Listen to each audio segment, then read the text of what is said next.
it was very emotional because Prabhupada had previously saw in Indian newspapers that the devotees showed that 4 Hare Krishnas were murdered in Bangladesh and Pakistan.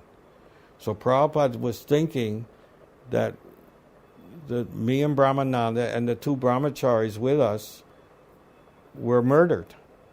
He was thinking, because it's in the newspaper. So when I came unannounced, I didn't know where they were. I've asked people, where's the temple? And people knew. It was on Bombay Desai Road. It was there. We were on top of a huge skyscraper. It was like 35 stories. We had one whole floor where the temple was.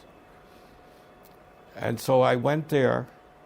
I entered Prabhupada's room, and Prabhupada jumped out of his seat and came over and started embracing me. I mean, it was very emotional. And touching my face and my hair. He pulled on my sikha. That's the second time he pulled on my sikha.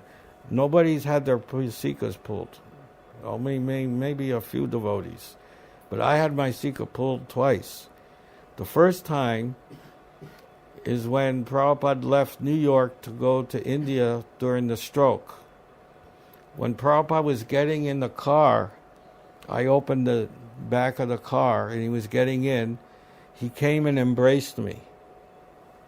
And to be embraced by Prabhupada is a feeling that you'll never have in your life again.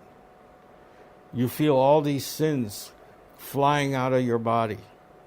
Millions and millions and billions of sins. It's so purifying.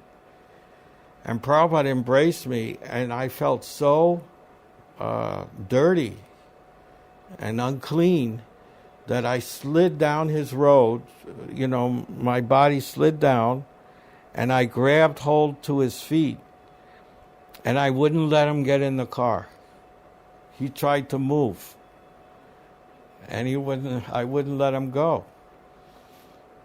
You know, my head was buried in his feet, and so he bent down and he slapped me on the back and pulled on my sikha. He said, "That's okay. That's all right," he said. And then I got up. Anyway. And then I got up.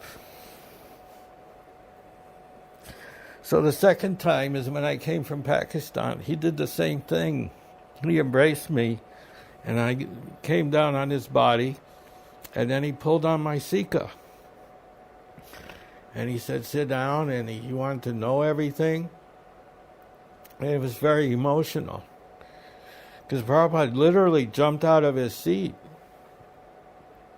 I was shocked, actually, because he was running towards me. And I was treated like a long-lost son who had returned from a journey.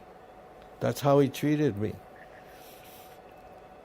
So the devotees were in awe. It was fasting on that day because of Ramnami. So Prabhupada immediately ordered the servant to cook puris and aloo sabji for me and the brahmachari, Pushta Krishna.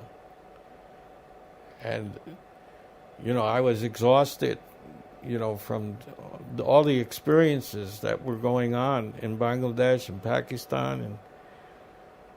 And, Prabhupada told me to eat and don't even talk about your experience. He didn't want to hear at that time.